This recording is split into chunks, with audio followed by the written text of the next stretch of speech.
ചൂരൽമലയെ നെടുകെ പിളർത്തി ദുരന്തം ആഞ്ഞടിച്ചപ്പോൾ മറുകരയിൽ അവശേഷിച്ച വാഹനം ഉപയോഗിച്ച 100 കണക്കിന് പേരെയാണ് സലീമും സുഹൃത്തുക്കളും ചേർന്ന് സുരക്ഷിതമാക്കിയത്.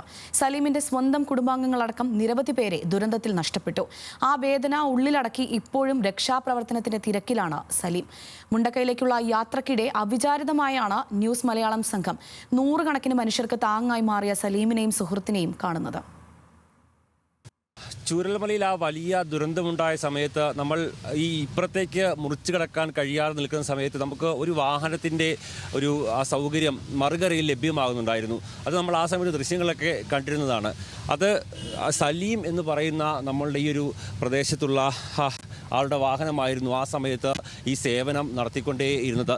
ഇപ്പോൾ നമുക്ക് ഈ തിരക്കുകൾക്കിടയിലാണ് നമ്മളിപ്പോൾ സലീം കാണുന്നത്. നമുക്കറിയാം, അന്ന് നമ്മൾ അപ്പുറത്ത് നോക്കുമ്പോൾ ഇപ്പുറത്തൊരു വാഹനം വന്നു പോകുന്നത് മാത്രമേ നമുക്ക് അറിയുള്ളായിരുന്നു. ആ സമയത്ത് നിങ്ങളുടെ വാഹനം ഈ ഒരു കരയിലായിരുന്നു അല്ലേ? ഇപ്പുറം ഒരു പാടിയിലായിരുന്നു ഈ വണ്ടി കൊണ്ടുവന്ന് നിർത്തിയിട്ടുണ്ടായിരുന്നു. പിന്നെ അക്കരയ്ക്ക് പോകാൻ പറ്റാത്ത പാലം പോയതോടെ നമുക്ക് അപ്പുറത്തേക്ക് വണ്ടി പോകാൻ പറ്റാത്ത സാഹചര്യമായിരുന്നു. ആ സമയത്ത് എത്ര ആളുകളെ നമുക്ക് ഈ ഭാഗത്തേക്ക് ഈ വാഹനത്തിൽ കൊണ്ടുവരാൻ കഴിഞ്ഞു? അത് ആ നൈറ്റിൽ ഒരുപാട് ആൾക്കാരെ ഈ വാഹനത്തിൽ അവിടുന്ന് കുറച്ച് ഇങ്ങോട്ടും മാറ്റിയിട്ടുണ്ട്. സുരക്ഷിതമായ സ്ഥലത്തേക്ക് നമ്മൾ മാറ്റിയിട്ടുണ്ട്. എത്ര വാഹനം ഉണ്ടായിരുന്നു ആ സമയത്ത്? അപ്പോൾ 3 വാഹനങ്ങൾ ഉണ്ടായിരുന്നു. എല്ലാം ഇക്കടെ നമ്മളെ ഫ്രണ്ട്സുകളുടെ തന്നെയാണ് വണ്ടികൾ ഉണ്ടായിരുന്നത്. അപ്പോൾ സലീമിന്റെ ഒരു ഫാമിലിയിൽ ഇത് എങ്ങനെയാണ് ഇത് അഫക്ട് ചെയ്തിട്ടുള്ളത്? എന്താ സംഭവിച്ചത്? നമ്മളെ ഫാമിലി പറഞ്ഞ നമ്മളെ ഫ്രണ്ട്സും കുടുംബവും എല്ലാം മേലെ ആയിരുന്നു. ഈ പുഞ്ചിരിമട്ടം പറഞ്ഞ സ്ഥലത്താണ് ഉള്ളത്. അപ്പോൾ അതിലിപ്പോൾ നമ്മളൊരു ലത്തീഫ് പറഞ്ഞ നമ്മളൊരു കൂട്ടുകാരനുണ്ട്, നമ്മളൊപ്പം ജോലി ചെയ്യുന്നതാണ്. പിന്നെ നമ്മളെ പെങ്ങന്മാര് ഒരുപാട് ആൾക്കാർ കുടുംബത്തിൽ തന്നെ ഒരുപാട് ആൾക്കാർ നമ്മൾ സ്ഥിരമായിട്ട് കണ്ട് ഡെയിലി പരിചയത്ത് പോയി വരുന്ന കുടുംബങ്ങളും എല്ലാവരും ഇതിൽ പെട്ടതാണ് സാറേ. നമുക്ക് ബന്ധുക്കളുണ്ട്, കൂട്ടുകാരന്മാരുണ്ട്, കുടുംബമുണ്ട്, എല്ലാവരും ഉണ്ട്. കുറച്ച് ആൾക്കാരെ കിട്ടിയിട്ടുണ്ട്, കുറച്ച് ആൾക്കാരെ കിട്ടിയിട്ടില്ല.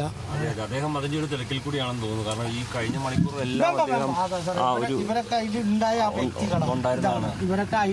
ഉണ്ടായ വ്യക്തികളാണ്. തീർച്ചയായും ഈ ആളുകളെല്ലാം അവിടെ ഉണ്ടായിരുന്ന വ്യക്തികളാണല്ലോ. അതായത് ഇവിടെ രക്ഷപ്പെടുത്താൻ സഹായിച്ച കൂട്ടത്തിൽ ഇദ്ദേഹം ഉണ്ടായിരുന്നു, മൂപ്പരൊക്കെ ഉണ്ടായിരുന്നു. ഓ, അന്ന് തീർച്ചയായിട്ടും. സാഹിറിന്റെ വീട് എവിടെയായിരുന്നു? എൻ്റെ വീട് മുണ്ടക്കൈ സാറേ. മുണ്ടക്കൈയാണ് വീടിന്റെ അവിടെ. നിങ്ങൾക്ക് ഈ പ്രശ്നങ്ങളിൽ എന്തെങ്കിലുമൊക്കെ നഷ്ടം ഉണ്ടായോ? നഷ്ടം പറഞ്ഞാൽ എൻ്റെ വീടിൻ്റെ തൊട്ടടുത്ത് വീട് വരെ വന്ന് അതിൻ്റെ ഒരു 15 മീറ്റർ അടുത്ത് വരെ അതിൻ്റെ താഴോട്ടുള്ള കംപ്ലീറ്റ് വീടുകളും പോയി. കൂട്ടുകാരും അതായത് എൻ്റെ ഭാര്യയുടെ ഉപ്പ, ഉമ്മ, ആ കുടുംബത്തിലെ 11 പേര്, അതുപോലെ എൻ്റെ ഉമ്മ, അനിയൻ്റെ ഭാര്യ, പെങ്ങള്, മൊത്തം ഞങ്ങൾ കുടുംബത്തിന് 16 പേര് പോയിട്ടുണ്ട്. അതിൽ 7 പേരെ തിരിച്ചറിഞ്ഞ് 7 പേരെ കിട്ടിയിട്ടുണ്ട്. ഇനി 9 പേരെ കിട്ടാനുണ്ട്. ഉമ്മയൊക്കെ നഷ്ടപ്പെട്ട കൂട്ടത്തിലുണ്ട്. അതെ, ഉമ്മക്ക് നഷ്ടപ്പെട്ട കൂട്ടത്തിലുണ്ട്. അപ്പോൾ ശരിക്കും നമ്മളിപ്പോൾ ചൂരൽമലയിൽ നിന്ന് മുണ്ടക്കൈയിലേക്ക് പോയിക്കൊണ്ടിരിക്കുകയാണ്. ഈ റോഡിൽ സലീമിന്റെ വാഹനം ഇങ്ങനെ തുടർച്ചയായി ഓടിക്കൊണ്ടിരിക്കുകയാണ്. ഈ അപകടം ഉണ്ടായ അന്ന് ആ പുലർച്ചെ, അതായത് ആ 2:30 സമയത്താണ്. പിന്നീട് ശരിക്കും പറഞ്ഞാൽ ഇവരൊക്കെ ഉള്ളത് കൊണ്ടാണ് നമുക്ക് ആ എണ്ണം കുറയ്ക്കാൻ കഴിഞ്ഞത്, സുരക്ഷിതമാക്കാൻ ആളുകൾ കഴിഞ്ഞതെന്നുള്ളതാണ്. ഇപ്പോൾ അവിടെ മുകളിലുള്ള രക്ഷാപ്രവർത്തകരെ, ഡോക്ടർമാരെ ഒക്കെ താഴേക്ക് എത്തിക്കാൻ വേണ്ടിയിട്ടാണ് സലീമിൻ്റെ വാഹനം ഇപ്പോൾ പോകുന്നത്. നമ്മൾ ആ വാഹനത്തിൽ കയറി മുകളിലേക്ക് പോകാനായിട്ടൊരു ശ്രമം നടത്തി. അതിനുശേഷമാണ് നമ്മൾ മനസ്സിലാക്കുന്നത് ഇവരൊക്കെ ഇങ്ങനെ അപകടത്തിൽപ്പെട്ട ഇതിൻ്റെ വലിയ ദുരന്തം പേറുന്നവരാണ് എന്നുള്ളത്. ഇപ്പോൾ ഇനി കണ്ടെത്താനുള്ള ആളുകൾക്ക് വേണ്ടിയുള്ള തെരച്ചിൽ നടക്കുന്നുണ്ട്, ഇവിടെ നടക്കുന്നുണ്ട്. പിന്നെ അതായത് ബോഡി വരുമ്പോൾ അവിടെ ആളുകൾ നിൽക്കുന്നുണ്ട് ഹോസ്പിറ്റലായിട്ടും. അതേപോലെ MSA ഓഡിറ്റോറിയത്തിൽ 50 വർഷമായി എൻ്റെ ഉപ്പ ഉമ്മക്ക് ഇവിടെ വന്നിട്ട്. അപ്പോൾ അന്നത്തെ എല്ലാ കൂട്ടുകാരും അതെ, എല്ലാം ഇതിൽ നഷ്ടമായി, എല്ലാം നഷ്ടപ്പെട്ടു. ഇത് ഇപ്പോൾ അവിടെ അന്നത്തെ ആളുകളിൽ എത്ര കുടുംബങ്ങളൊക്കെ അവശേഷിക്കുന്നുണ്ട്? അത് ഒരു 10-12 കുടുംബം മാത്രമേ ഉള്ളൂ. മൊത്തം എത്ര കുടുംബം? മൊത്തം കറക്റ്റ് 200 ചില്ലറ കുടുംബം ഉണ്ടെന്നാണ് പറയുന്നത്. 200, അതിലൊരു 10-12 കുടുംബമുള്ളൂ ഇപ്പോൾ ബാക്കി. ശരിക്കും അപ്പോൾ ഈ അവരിൽ രക്ഷപ്പെട്ട ആളുകളുടെ എണ്ണം നിങ്ങൾക്ക് ഏകദേശം എത്രയുണ്ടെന്നാണ് മനസ്സിലാക്കുന്നത്? അത് കറക്റ്റായിട്ട് അറിയില്ല. ഞാൻ അന്ന് സംഭവം നടന്നെന്ന് അവിടെ ക്യാമ്പിൽ പോയതാണ്. അത് കഴിഞ്ഞിട്ട് പിന്നെ ഇപ്പോഴാണ് മുണ്ടക്കയിലോട്ട് വരുന്നത്. ഇന്നാണ് വരുന്നത്.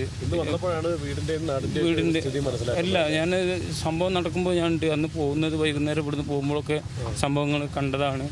ഇവിടെ ഈ പാടിയിൽ ബോഡി തെരഞ്ഞുകൊണ്ടിരിക്കുന്നുണ്ട്. കിട്ടിയിരുന്നു. വൈകുന്നേരം 6 മണിയായപ്പോൾ പിന്നെ ആരും ഇവിടെ നിൽക്കണ്ട എന്ന് പറഞ്ഞ് അന്ന് ഇവിടെ എവിടം വരെ നിങ്ങൾക്ക് വാഹനത്തിൽ വരാൻ പറ്റുമായിരുന്നു? താഴെ വരെ ഫാക്ടറി വരെ ഞങ്ങൾക്ക് വരാൻ പറ്റും. അവിടുന്ന് ഇങ്ങോട്ടും ഇവിടെ ഒന്നും ഇല്ലായിരുന്നു. ഇവിടെയൊക്കെ JCB പിന്നീട് വെച്ച് JCB ഇവിടെ കുടുങ്ങിക്കിടന്നവർ നിങ്ങൾ വേറെ വഴിയാണ് അന്ന് താഴെ ഇറക്കിയത്? അല്ല, നമ്മൾക്ക് താഴെ വരെ വരാൻ പറ്റുമോ? ആൾക്കാർ കൊണ്ടുവന്ന് കയറ്റുന്നതാണ്. നമ്മളെ എവിടുന്ന് എങ്ങനെയാണെന്ന് കറക്റ്റ് നമുക്ക് കയറ്റി അത് അവരെങ്ങനെ ഏറ്റി കൊണ്ടുവരണമായിരുന്നു. ഇവിടെ വരെയാണല്ലേ? അപ്പോൾ ഇനി ഇവരിന്ന് തുടർന്നുള്ള മറ്റ് പ്രവർത്തനങ്ങളിലേക്ക് രക്ഷാപ്രവർത്തകർക്കൊപ്പമുള്ള പണികളിലാണ് ഇവർ ഏർപ്പെടുന്നത്. ഇവരുടെ കുടുംബം ഒക്കെ തന്നെ നഷ്ടമായതാണ്. ആ രക്ഷാപ്രവർത്തനത്തിലേക്കും ആ ജോലികളിലേക്കും ഒക്കെ അവർ പോവുകയാണ്. നമ്മൾ അവരെ ഇനിയും മുടക്കുന്നില്ല. അവരുടെ ജോലി നമുക്ക് അവർക്കൊപ്പം തന്നെ കൂടാം. ഓക്കെ.